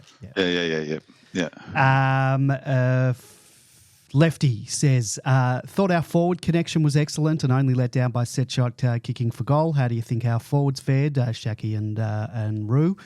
Doug Remus says, been very critical of 𝗟𝗂𝗋. I thought this was his best competitive performance for the club so far. Competed, took his chances and rucked okay. Stu adds, 𝗟𝗂𝗋 kicked 2 goals, 1, had 9 disposals and 4 marks. As Bidman touched on last week, because he's a great shot for goal, he doesn't need a lot of chances to impact the scoreboard. That's 𝗟𝗂𝗋, not Bidman. Would you be satisfied if he had 4 marks and kicked 2 goals every week? So practice batch aside, that was our best forward connection I've seen in a long while. Rui presented well, as did Fritsch, despite spraying a couple of set shots. I don't think we panicked going forward. Perhaps the pressure from the opposition wasn't all there. And yes, the set shot kicking wasn't fantastic, but there was a win to contend with. And 𝗏𝗏𝗏, as I mentioned, 1 goal for. But 10 separate goal scorers and 20 marks or 21 marks inside 50 is fantastic. Big man, your thoughts on our forward connection and the two big boys, Van Rooyen and 𝗟𝗏𝗏? And then you can answer whether you would be happy with 4 marks and 2 goals every week. Working backwards from the Shackster, I would need a hell of a lot of chances to impact the scoreboard. That's certainly more than 𝗟𝗏𝗏 with his. But working back from him, I was pleased with 𝗟𝗏𝗏's game, and I thought his kicking was sublime. Those 2 kicks were from the boundary, and you both noted that the wind was coming across the ground, so that that was a tricky kick. Both were from opposite boundary kicks, and neither looked like they were going to miss. And really, taking your chances is we've seen in the finals last year how critical it is that taking chances, and it really made me think back to that game. Why the hell that 𝗟𝗏𝗏 didn't come onto the ground in the Blues game? But we'll leave that in the past. With his rucking, I think the knock on him is his physicality. I think that I'm happy for them to give him a chance. Pet's out. He's got his shot. For me, he's in the team for the first 3 games of the season. Rucking's a hard thing. It's a craft that players take a while to pick up. JVR was pretty hopeless at the beginning at Casey, and he got better. And 𝗟𝗏𝗏, I think, will improve. He only needs to give almost JVR a chop out from doing it, even if he takes 6 or 7 ruck contests. And I was thinking also that rucking might, actually help with his physicality. It might help him sort of get used to more contests. He leads to good spots. He's tall. He's a big fella. So I think he's a lock for the first 2 or 3 rounds until Pets comes back into the frame. And I'm happy for him to, maybe of that backup ruck, if when Maxi's not rucking, 60%, 70% 𝗟𝗏𝗏𝗏 and 30% JVR. JVR did a little bit of it yesterday, but I think we see the benefit of not having him tank himself rucking, because he was fantastic, JVR. I mean, I just think the footy world underestimates him because he's not as tall as a Mackay or a Curnow, so he's not as physically imposing, but he's such a natural footballer. The mark he took where he pushed the player under that was my sort of mark back in the day. You don't move from the spot and just give him a good shove in the back, but his timing is excellent. He takes his chances generally, although he shanked a couple in this game, didn't he? One in particular. I thought they worked together pretty well too. And on the kicks, the connection, so the question about the connection, in a way, it goes back to what I was saying about analytics, is that, there's obviously, you kick into a pack if you don't have a player who can reliably deliver it, because we got a couple of goals against us when we turned it over the halfback flank with a poor kick, one of them from track, for instance. So, you take a risk if you go for a pass, a low, a percentage pass inside your forward 50 and turn it over. But with Billings, Windsor didn't really have that many, but Billings was excellent. I thought his kicks inside 50, there were, I think that kicking inside 50 was really good. Clearly they were looking to do that, and I mean that's Princess Park's not a very big ground, so it's not as if there's masses of space. One of the things I was really pleased with, there were some excellent kicks over into space as well. JVR kicked a beautiful one, so his field kicking, he's in his career, I looked when I was comparing him to 𝗟𝗏𝗏𝗏 and those other young key forwards, Ben King and others, he goes at 74% over his career disposal efficiency, and it really showed. So his kicking was excellent, and 𝗟𝗏𝗏𝗏's also a pretty good field kick too. So you've got players kicking in, that's when you start getting 21 marks inside 50. And it looked great, didn't it? I still think, as we talked about ad infinitum last year, is people keep confusing connection with accuracy. So, doesn't matter how many kicks inside 50 you get. So no one's going to complaining about our connection when we get 21 marks inside 50. But, if we kick points the way we did, well, it doesn't really matter how many marks inside 50 you get. And the other thing is we were completely dominant further up the ground, and you've got to expect 21 marks when you're putting the ball inside 50 as often as we were in that game. It's not surprising. I'm not as sold on 𝗟𝗏𝗏𝗏. His 2 goals, he is an absolutely first class kick. There is no doubt. Those shots were fantastic. Unless the ball gets dropped onto his chest, he doesn't mark it. He just can't. He has no insufficient physicality to do it. And he's the opposite JVR too in a pack, isn't he? He's exactly the opposite. Yeah. He'll be playing in Sydney. Sydney have got the same problems. They've got Grundy, and they've been using Amati and Logan McDonald in the rucks because they don't have anybody else. So we won't be disadvantaged by playing 𝗟𝗂 in the ruck when we're playing against Sydney, at least. But I think they'll be looking at further options. 𝗟𝗂's got the chance now to prove something. It's up to him. Let's wait and see. Yeah, he's got his. That's exactly right. He's got his shot, and it's up to him, I guess, isn't it? Yep. Smurf says, I was beginning to lose faith in Sparrow, and I thought he stood up after quarter time and had an excellent game, kicking 3 goals. We need a big year from him, given Gus's retirement and Clary's potential absence. So after a very quiet first quarter, I think I don't think he touched the ball in the first quarter. Sparrow did step up to the plate with 20 possessions, 9 contested, 8 score involvements, 7 tackles, 2 clearances and 3 goals. George, were you impressed with young Swallow, and how important is he in the absence of Angus Brayshaw this season? Young Swallow did particularly well. We've finally got rid of Bradshaw, and we've got Fullerton coming in, and yeah. That's not very nice, Andy. Come on. Although you're the Swallow. Isn't that good? Well, the summer's gone now, so it's one Sparrow. Yeah, look, Sparrow was fantastic. You're absolutely right. Almost unsighted in the first quarter, and from there on in, he was into everything. It was great to watch, great for his confidence. And he's going to be part of our options, when we have to find a replacement for Brayshaw's role in the side. Viney steps up a bit, Salem goes in, Sparrow steps up a bit. That's how you replace someone. To go back to the old Moneyball situation, if you remember from that film, why did we get that particular player? Because he gets on base. He does that little bit more. You don't create a great player. You create a great player out of little bits of improvement across the whole side. And I think that's what we're doing. Sparrow's now reaching that prime age. He's been in the system 4 or 5 years now. The body 75 games, I think. Yeah. The body's able to take the hits. All of a sudden, they start to produce. He was great. He was fantastic, and he's such a great long penetrating kick. It's an underestimated part of his game. He kicks and straight too. The 3 goals is pretty good. That's where Brisbane have got a big sort of one wood over us, is they've got goal kicking midfielders. Yeah. So if he can step up and kick goals, you're right. And that was a really nice mark he took too, that sort of floating in front of the pack. And I mean, in that contest, the advantage of 𝗟𝗂 so tall is that you've got to man him up with a tall. And they were so busy sort of worrying about JVR and 𝗟𝗂 in that contest that he was allowed to ghost in front. The other thing is that he had our team high pressure points in that game, Swallow. So 3 goals and team high pressure points is a Sparrow. What am I saying? Captain Jack. Captain Jack. Andy, you've got him ahead now. I think it was Montagna, but maybe because I dislike King so much that it was him, and I'm giving it to Montagna. But he made a really good point.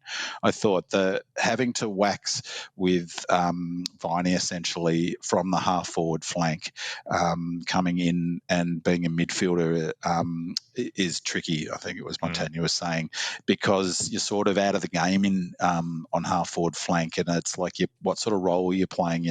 But instead of 30-70 split, if he's 70% midfield, I thought it was a good point that it allows him to find his feet as a midfielder and step up and fill the sort of role that Gus could fill. And I think that could be the making of him. And the other thing is he looks in ripping nick, doesn't he?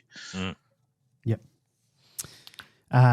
Red Jacket says, interesting centre bounce attendance stats that Andy posted in the post-game thread. I was really impressed with Salem's poise and polish in the middle, and was pleasantly surprised that he attended the most centre bounces for the Ds with 22. Viney had 20, Track 17, Sparrow 10, and Kozzy 9. Leave it to Diva asks, is Salo in the middle a lock for the season? Looking forward to the podcast again.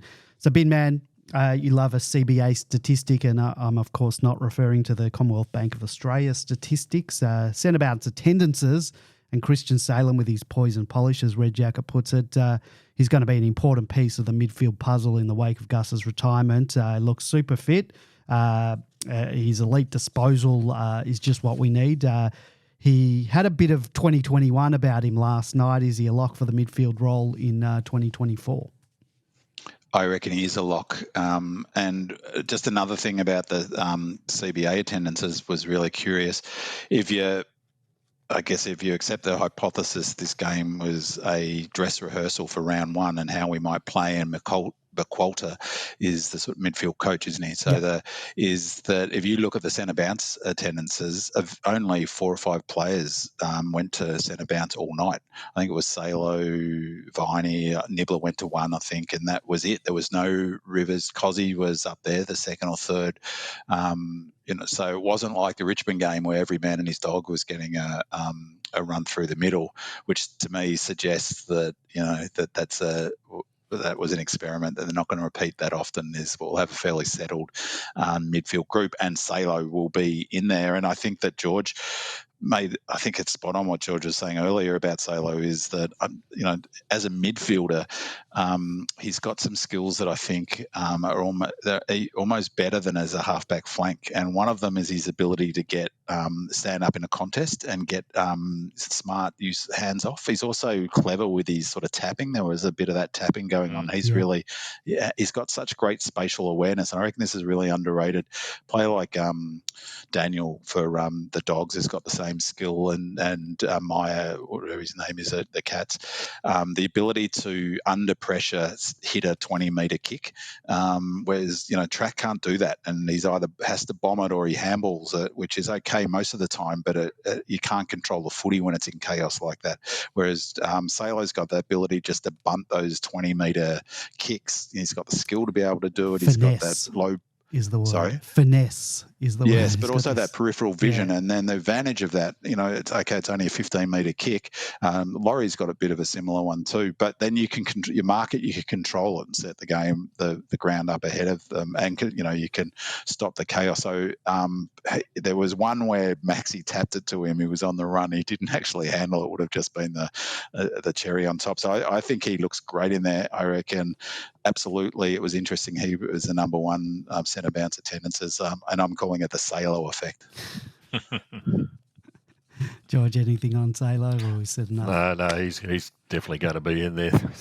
Yeah. And one more thing about Salem and the kicking. So one of the other huge thing, I mentioned Billings, and I was trying to think, it was 𝗟𝗧 was the other one, who having him kick more inside 50, and he kicked, I think it was 2. Can't recall who it was to, but he sort of summed up his options, and he kicked to space in a way that so few players do. So often Melbourne players drill it, and rather than drilling it to the leading player, he just sort of waded into space and allowed the forward to run onto it. I think maybe it was JVR, and it was just such a clever bit of play, but it was that combination of peripheral vision and ability to weight the footy. And so having him kick inside 50s with Billings and Windsor is going to be huge for us this year. You got me excited about this season, Bin Man. Premiership favourites. Wow. Bigfoot says, we're on Billings now. Roger the First says, I believe Billings only played a handful of games for the Saints in the last 2 seasons due to a combination of injuries and form loss prior to coming over to us. I know it's early days, but it appears that he has found a new lease on life. Boy, does he have some silky skills. I'm very bullish about how good this could turn out for him and for us. I hope he plays in the ones against Sydney. No question from me, just a comment. I think he's an absolute lock for opening round. 17 possessions, 6 score involvements, 5 marks, 4 tackles, 3 inside 50s, kicked a goal, could have been 2. Fantastic acquisition, and if he's fit, will play a big role this season, correcting one of our deficiencies, which is our disposal, or 2 of our deficiencies, disposal and forward connection. George? Yeah, he was brilliant. He played 3 games in 2023 at St Kilda, one of which was as a sub.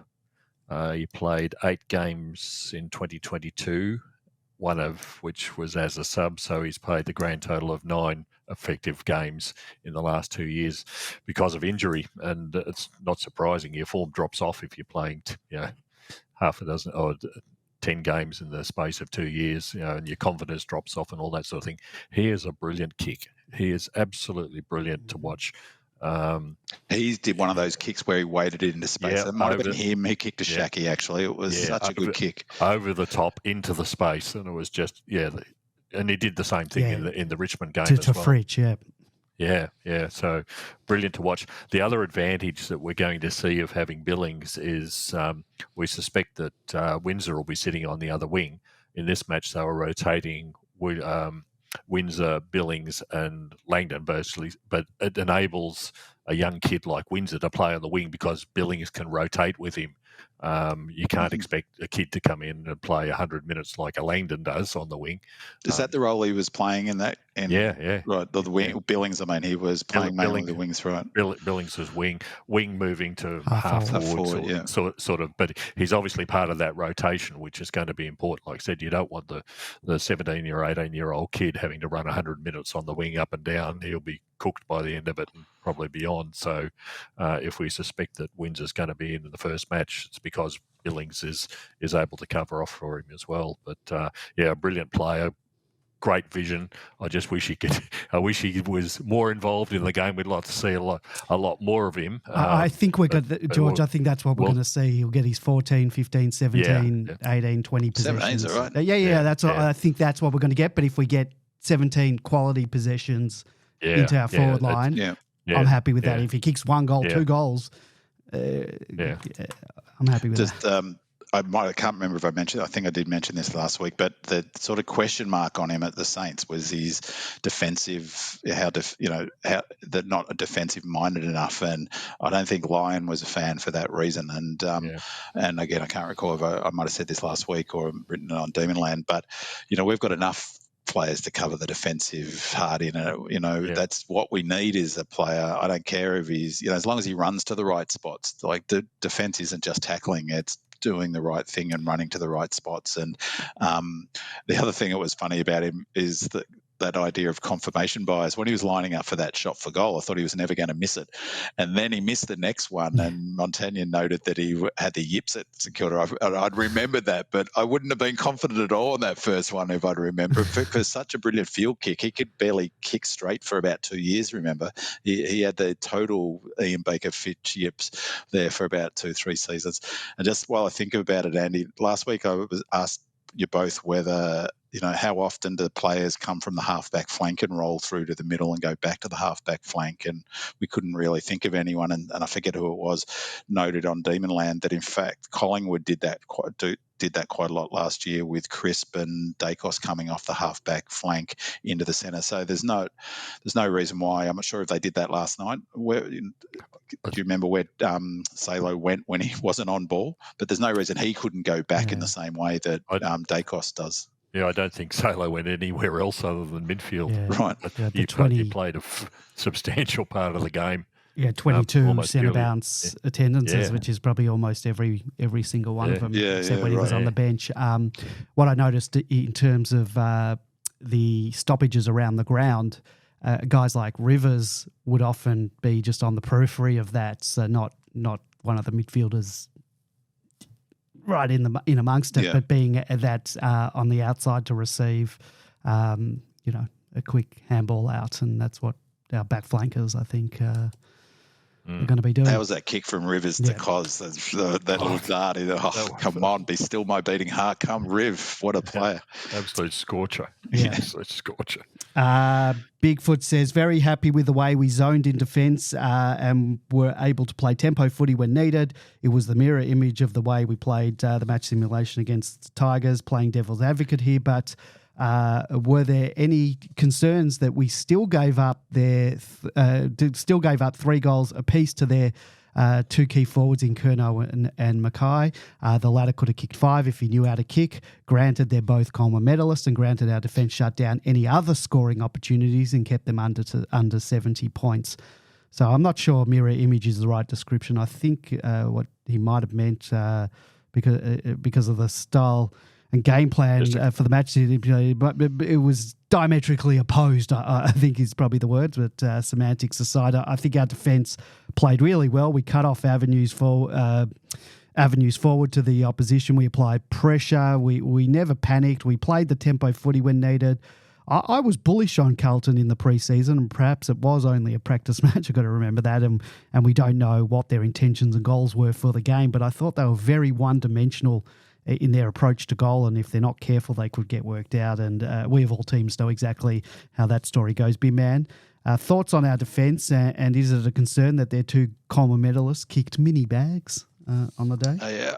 I'll get to that, but I've got a clip that I was going to talk about in the stats file, but it fitted better here about our defence. This is Goody being interviewed pre-game by David King, I think, and Sarah Jones, who talks about our defence. If you could play that clip, Andy. Yep. What's new in terms of the methodology and the way you want to play? What will the fans be looking for tonight? Clearly, like all teams, everyone wants to play a little bit faster, and we're no different in that space. But what we want to make sure is that we celebrate what we're good at. If you chase too much of what you're not good at, you can lose what you're great at, and that's our challenge. We want to certainly improve the way we move the ball, improve our efficiency inside 50, but we want to actually celebrate what we're good at. Thanks, Andy. And that's all he said, and I heard that, and I thought to myself, right, we're going to strangle them. We're going to defensively strangle them, because I talked in the stats is what, the Melbourne way of footy and the key stats that tell about Melbourne way of footy. The number one thing is our ability to stop the opposition scoring. That is our one wood, and I found that comment really, really fascinating by Goody. He didn't mention it, but what we're good at is defence. And then after the game, 𝗟𝗏𝗧𝗧 was interviewed in a press conference. What did he say? He emphasised defence. When asked about, you look better moving the ball inside 50, he came back to no defence. 𝗟𝗧𝗧, there's a clip of him being interviewed directly after the game, or a little while after the game. It was still at Princess Park. He was asked about the game. First thing he said was, I think we kept them to 10 goals. And so it was clearly a message going in, is that Melbourne's one wood is how good we are at defending, and that is the reason why we've not been out of the top 4 for the last 3 years, because we are the best defence in the AFL by a country mile. Every other team has copied our zone defence, and with the possible exception of Port Adelaide and Brisbane Lions, but everyone else has put a form of our zone defence, which I think of it like a web or a grid.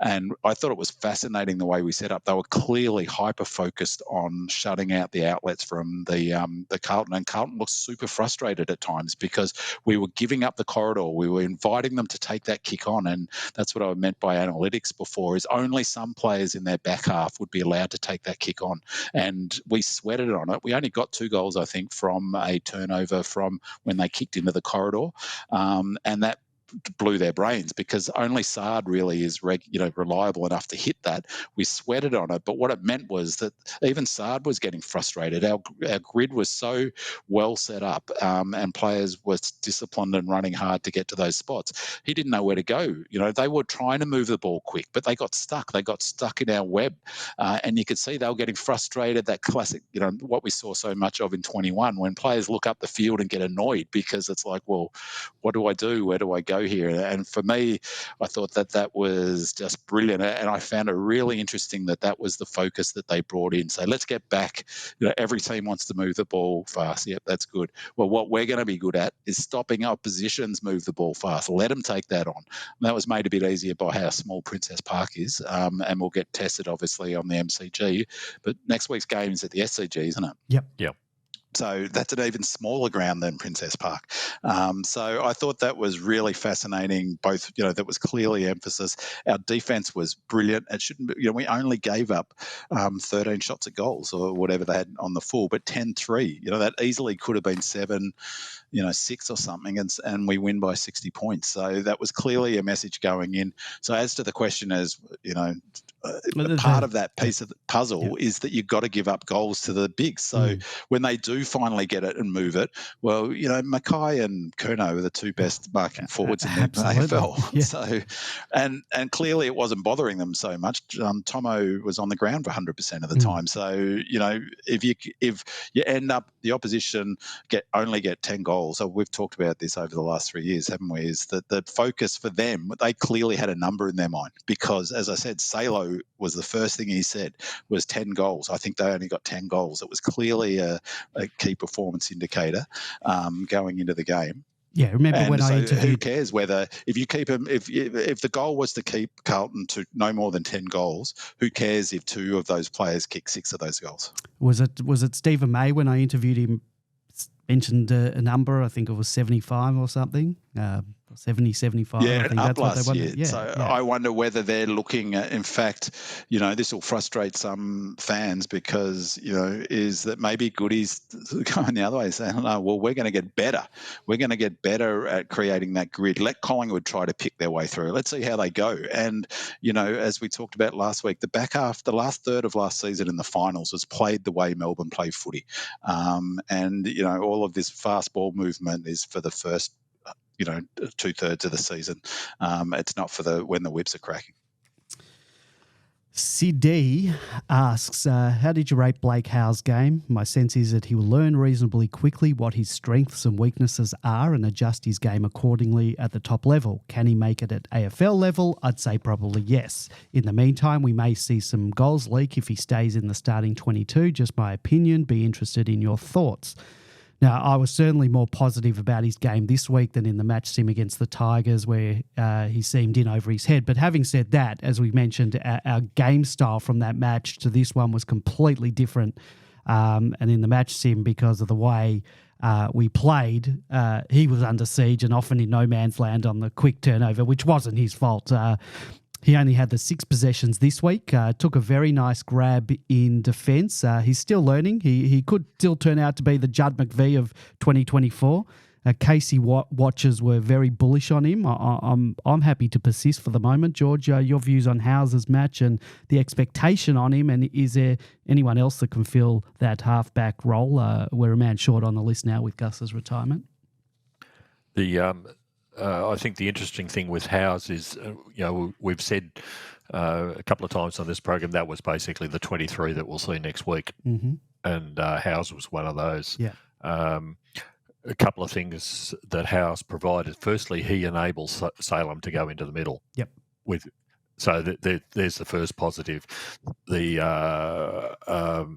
last week the previous game against, he was playing on Bolton. And we were not playing a zone defence the previous week. This week we were. We've, as Binsman just explained, we saw what the effect of that was. Howes is learning to play within that zone defence role, and he did exactly what he needed to do. So I think we'll be seeing him this week and for weeks on, because firstly, Salo's moved away from the halfback line. He's got 2, and we also need rotations for Bowie and Rivers. He provides a nice option there. The only other option we essentially have would be someone like Marty Hoare. I don't know if he's ready.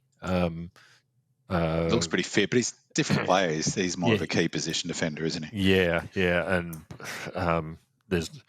It's difficult, because Howes is reasonably tall as well. It's hard to say, but the opportunity's there for Howes to take.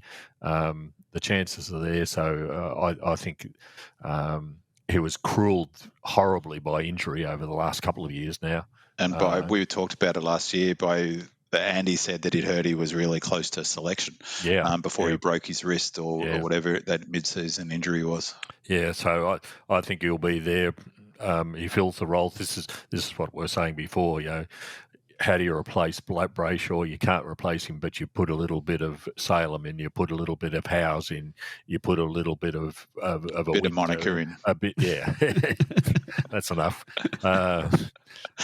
Do we have to pay for that? You know, Surely, if I ever quote lyrics, then that's all right. I mean, it's a bit the same with Langdon. There's been a sort of question marks over him, but I think you hit the nail on the head, George. I mean, I was thinking, watching the players, there's sort of this utility role where players, what role do they play? You know, they're sort of, okay, nominally they start with the 6-6-6, they start down back, but you know, it's all about the role and that sort of grid all-team defence, which 𝗟𝗟𝗍𝗧 talks about in that interview that I mentioned, really is about players who are disciplined to run to a spot, even if they're not going to get the ball. And and so, you know, Goody would say it doesn't matter if he doesn't get any possessions. If he's run to the right spots, he's blocked off outlet options. He's, you know, that he's played his role, and I think that's the same is true of Langdon. Just a bit on the 𝗟𝗍𝗍 game. The 𝗟𝗍𝗍 match was originally scheduled, as I mentioned, at 2 p.m. prior to the main event, but due to the forecasted high temperatures, the game was moved to a closed session at 10:30 a.m. at Icon Park. As a result, we had to rely on updates via social media, and now the Demons chose to only update the fan base at the end of each quarter, and that only included the score and the goal kickers. Not much information other than that. We had a very vested interest in this match because four-time Bluey winner Clayton Oliver was playing in an attempt to stake his claim for an opening round berth. Fortunately, the Carlton reserves have a Twitter account and they were updating the scores more frequently. Unfortunately for us 𝗟𝗍𝗍 fans, they only updated the scores when Carlton scored a goal, and I quickly cottoned on that there were long periods of no updates from the Blues, so I surmised that 𝗟𝗍𝗍 were on a mad tear. 𝗟𝗍𝗍 ultimately won the match by 29 points after leading by 47 points at three-quarter time in the sweltering heat, that is. And since the match, we have not been able to glean much more than scores and goal kickers from the club, but the debrief on Twitter and Facebook had some intel from the match from someone there. Clary, high energy, dominated at times. No one could go with him. Lots of run and carry, got better as the game went on. Jefferson took a big pack mark and goaled from 40, looks a real player. Tolstrup, super impressive, brilliant crumbing goal and played time in the middle. T-Mac looked comfortable down back, good communication with Hoare. Hoare did bits and pieces, solid. Fullerton rucked most of the game, promising signs. And Wowie didn't see much game time but played in the middle. Now, Whispering Jack and I saw Wowie as we were walking to the ground last night and noticed that his quad was heavily strapped and he had a slight limp. As would be expected considering the bandage that was on his leg. So watch this space. Clearly, Clary's a cut above playing in the twos, and that leads us to selection news. So Mandy Lorian says, let's not bury the lead here. Is Clary getting selected to play in the opening round match against the Swans? It's time to fully welcome him back to the fold. Doug Reamer says, didn't see Oliver's VFL appearance. Did he only play in the midfield? What was his rotating position? If he comes in, what amount of time do you think he would play in the middle if he does against Sydney? Look, I'm all in. Welcome back, Clary. However, I think based on I think we did go out with the 22-23 we're going to play this week, so maybe not. So George, followed by Big Man. Clary, yay or nay? And if he does play, is he straight back in the guts? Do we ease him in by playing him in the forward line, or is he not? Are we not going to see him this week? I think as the conversation with a number of Demon fans I had last night was, I think there's been a club-imposed suspension on him of some sort. We don't know how long. From all the reports here, from the previous game and this, he's physically capable, ready. It's whether the club considers that he is emotionally ready and has served his time. And this is conjecture, but by people, this isn't. There's nothing official. Yeah. But it certainly has all the appearances of. Otherwise, why would you have one of the best players in the AFL playing? And he's going to edit that out in post. No. That's all right. He's so far above VFL standard play. It's ridiculous. So if the club's happy, he obviously had a series of KPIs he had to reach. If those have been reached, I think he'll be playing. we can only wait and see. We don't know the inside story. No. Well, one, I don't think he will be selected. This was the dress rehearsal, as I said. Two, I wouldn't be surprised if that's the true. There should be some consequences. They were clear that he broke team rules last year. He didn't miss any games last year. They were clear he broke team rules.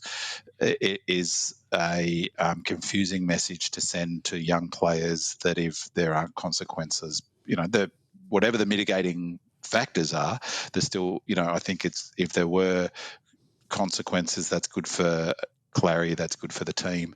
But mainly, I think that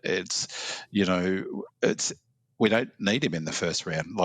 There's one benefit of not playing him is that we're not sending a message to the rest of the competition that, oh my God, we've had off season from hell, blah, blah, blah. We're so desperate. We've lost Gus and all of the drama and blah, blah, blah. We have to bring 𝗟𝗏 in. So I wouldn't be doing that. Secondly is that whilst he looks fit, he's only been playing VFL. He's not a robot. He missed a big chunk of pre-season, so it's unlikely he's done enough kilometres that really he's probably not as fit as he could be. Yes, he's a star, but it's too easy to say I'm going to rest him up forward. We've talked about the mix of time on ground is so finely tuned. You can't just pop him up forward. It's not VFL 1979. And the other thing, I think, just mainly, to be honest, my main thing is what I said last week, is that psychologically I think it's good for him to ease back into it, to take the pressure off him. He's not the saviour. Allow him to come back in and not have that first round pressure on him. Don't allow the club to be bloody, follow the media's narrative and they'll want to have the 𝗟𝗏 story. Let's win against the Swans and ease him back in the second or third round. Well, let's go into 𝗏𝗏's replacement. Scroll says 𝗏𝗏 isn't available for our match against the Swans in opening round. How will we cover his loss in the forward line and who takes his place? I haven't been overly impressed with any of our small forwards in the two pracking matches, with the exception of 𝗠𝗏, but he wasn't given much of a chance to put his hand up against the Blues. 𝗟𝗏𝗏𝗏 replies, based on the Richmond match sim, I thought that Pup Brown might be a good chance. What does the panel think? P.S. I was disappointed that he wasn't given more ground time against Carlton. Could this be an indication that our match committee thinks he's not quite ready? And as we've said, I assume that our team to take on the Blues was best available 22 plus the sub, with the caveat that 𝗟𝗏 wasn't considered for whatever internal reasons, as we mentioned, there may be between him and the club. So 𝗟𝗏's case aside, we want the Blues practice match. We went into the Blues practice match with the best 22 plus a sub that is currently in form and not coming back from injury, for example, T-Mac and Fullerton. So this was the current best 22 plus sub that would play against any opposition. Now we have a situation where 𝗏𝗏's ineligible to play this week. He comes out. Does that automatically mean 𝗠𝗏 as the sub slots in? If not him, is 𝗟𝗏 or someone else? Big man, then George, who replaces 𝗏𝗏? Yeah, I reckon it's a no-brainer. He plays a similar role to 𝗏𝗏. We saw against, or even the tiny bit in this match, but certainly against Richmond, he's got that same energy of zipping around and tackling, and he obviously kicked a nice goal against Richmond. It's a no-brainer for him to come in for 𝗏𝗏, and it also makes sense is that I hadn't realised, Andy, because I didn't see that because they didn't have a 23, it didn't, that 𝗠𝗏 was the 23rd player, but that makes perfect sense that he was the sub and he came on at approximately the same time he would have. As a sub, so it's the way I see it rolling is a total no-brainer that 𝗏𝗏 is out for 1 week. Brown takes the full game, and the following, and I'm not sure who that means for sub, but then the following week for round one, our second game, 𝗏𝗏 comes back in and Brown back to the bench as sub. It's like and I wouldn't be surprised, particularly because of Brown's energy and sort of effervescence, is that he would make for an excellent sub. You bring him on late, maybe he's a bit undersized, so he's not as flexible as someone else. But Goody, we know how with JJ City puts a note in the chat room that he topped their possessions in the practice game up there. So,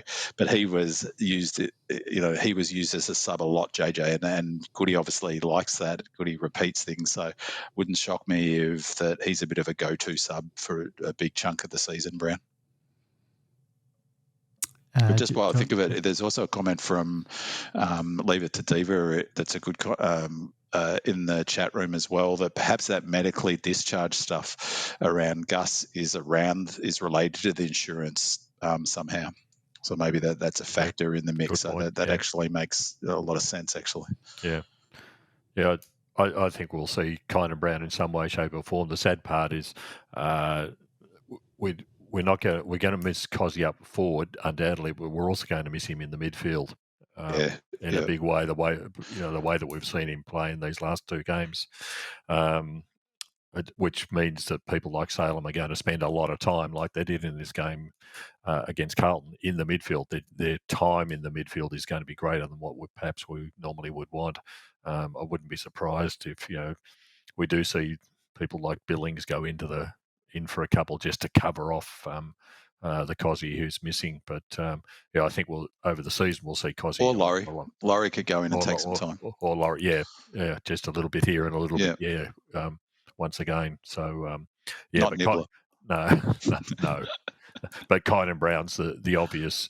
He's again a real surprise for a guy who was picked up as a rookie to be playing in the first game in your first season, unheard of almost, and it's just remarkable what he could bring to the side. And again, here's your big chance, kid. We could be playing three first game players in the first round. Yeah, I mentioned that on Demonland today, is that I wonder when the Ds or any top 4 team that finished the year, top 4 has 3 draftees from, first year draftees debuting in the round 1 of the following season. I think our best effort was Jackson and 𝗦𝘂𝗯𝗀 after they were recruited, but it'd be very unusual. All right, let's get into a bit of preview of the Swans game. The Demons and the Swans have the honour of opening the 2024 AFL season on the big Thursday night stage. And after a turbulent off-season, the Ds are looking to overcome their own demons following on from consecutive straight sets, finals exits by striking an early knockout blow. The Swans too will be keen to take an early scalp after almost missing out on finals last season and then exiting very quickly at the hands of the Blues, possibly with some payback from the goal line gods that got them into the finals. All eyes, if you remember in the Carlton game, I think they had 2 goals taken off them. All eyes will be on the first bounce of the season as former enemies turned teammates turned enemies Max Gawn and Brodie Grundy face off for the first time since Grundy's exit from the Demons in the 2023 trade period. Singer says, surprised that there hasn't been more hype surrounding the rematch of the century in Gawn versus Grundy. Who wins the battle? George, then Big Man. Yeah, it's going to be an interesting game because you always get a good game from the Swans. They have got extremely talented players across all lines, and they are great with their kicking. Absolutely fantastic. You could just go through the team and you could name a dozen players who are first class kicks on every line. So they're fantastic. I don't think there'll be much of a Grundy versus Gawn match because very simply Grundy's, as we found out, firstly he's not a forward, but he doesn't have the marking power around the ground in the way that Max is. And if Max is in the same form as he was against Carlton next Thursday night, Grundy will be very quickly forgotten. They're also missing Parker, who broke his arm in the GWS practice game. Parker's not as influential as what he used to be, but he's another one of these sort of solid players in the midfield. One of the things, it was a difficult match. I watched the GWS game that they played. It was played in 35-degree heat in the middle of the day, which was just ridiculous. So it's hard to take a lot away from it. But their standout player was 𝗏𝗏𝗏𝗏𝗏 on the half-back line. If he gets the ball, it was the same as 𝗏𝗏𝗏𝗏𝗏. If he plays a bit like Rivers too, doesn't he? Running carries. Yeah. And he drives them forward, and he's a great kick, and he runs forever. So he's a gun. And Gordon's the other player, sort of not quite. He's not defender, but interestingly, they Who didn't they didn't name Warner this week as well in their practice game. And Papley, which suggests to me that and Mills is the other one who's out. Mills, I mean, annoys me with the media narrative, but everyone's jumping on Melbourne's poor culture. No one seems to be talking about the fact that Mills screwed up his shoulder big time. He's out till middle of the year. They don't reckon he'll be back to around 8 or 9 at best. A shoulder, had to have a shoulder reco, which would have screwed up all of his weight work, would have made his aerobic work non-existent. His season's basically gone. That was on the piss at a Mad Monday event, and they named him captain after that. Yeah. Give me a break, and we get knocked. And so they've got no Parker, and no who was the other player you mentioned? The blonde guy, Warner. No, not Warner. So the other mid that you mentioned. The one who's out, broke his arm. Mills. Parker. Parker, yeah. So Parker out, Mills out. They're the two. He's their two best mids. Also tonight, Taylor Adams will take no further part in the game. He has a mild medial ligament strain and has been taken off as a precaution. And then they only played a 20-minute final term with no time on due to the hot conditions that they've played in sweltering heat 2 weeks in a row. And then 5. What is it? How did the AFL manage that? Give them a 6-day break. 6 day, or 7. Well, 7, but 6. We won't complain. No. So that's their best 3 best midfielders out of the game. Well, we don't know. And as for Grundy, Maxie will be just licking his lips. He'll kill him. Yeah, really. And their second options are they use Amati and Logan McDonald in the ruck because they're so limited. But so, like I said, I don't think we'll be affected by 𝗟𝗂𝗍𝗓 going into the ruck this week. He's not going to come up against a monster by any stretch.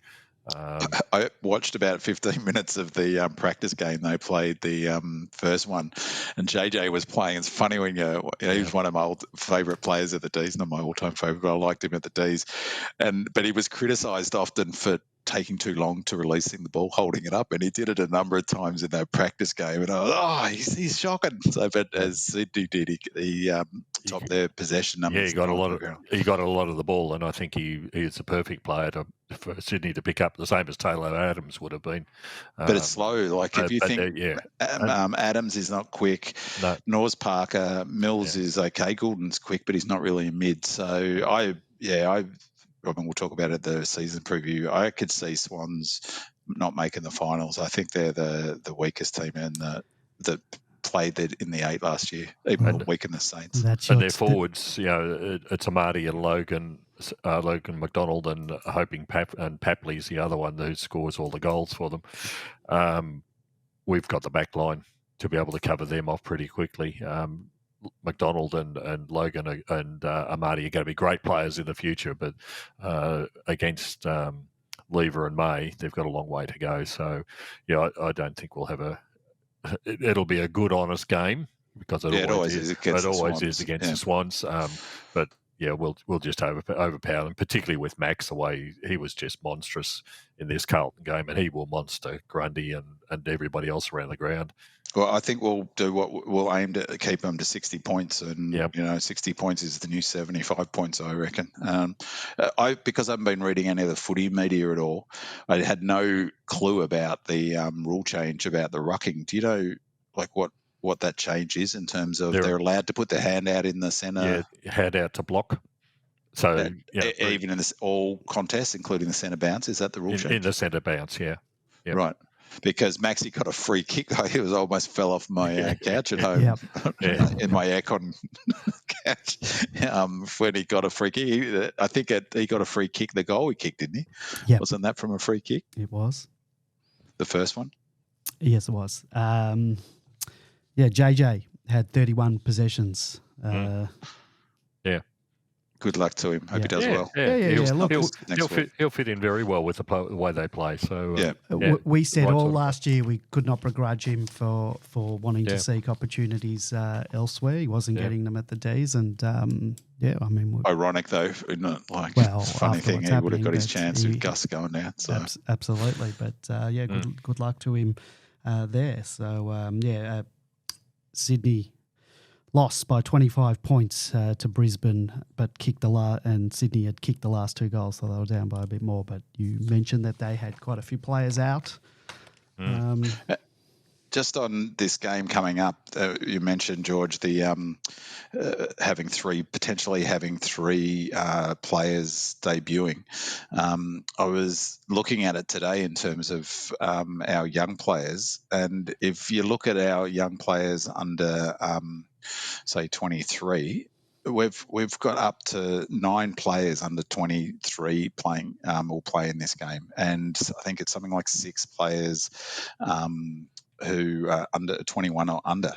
So that's remarkable, isn't it? I mean, if you think so we've got potentially Howes, not Cos, Brown. And Windsor. What's his name? Forget it. Riv's only 22. Bowie. Bowie's only 20. I think just turned 22. Even Laurie is Sparrow's the same only age, 24. and Laurie's the same age as Bowie. As Bowser, and JVR's only 21. He's turning 21 in 2 weeks or something, or he's just turned 21. It's incredible. So 9 players in a team that finished top 4 under the age of 23 and under. That's almost half a team in a round 1 game. That's it speaks to where we're at. And by contrast, the Pies have got the oldest list in the AFL. And Blues didn't look like they had many young players coming through in the game last night. Not any that stood out.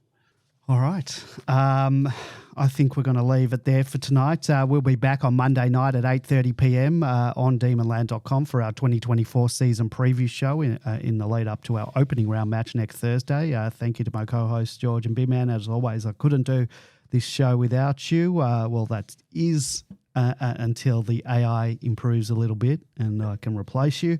Glitch. Thank you to our 5-star reviewers, Tristan in Canada and Julian in the Netherlands.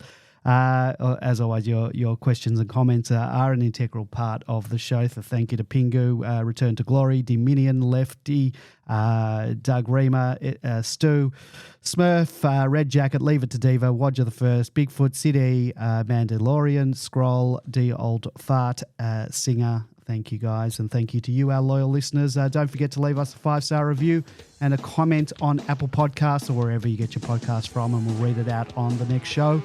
Go Demons. Go Red Leggers. Come on, Demons. Come on.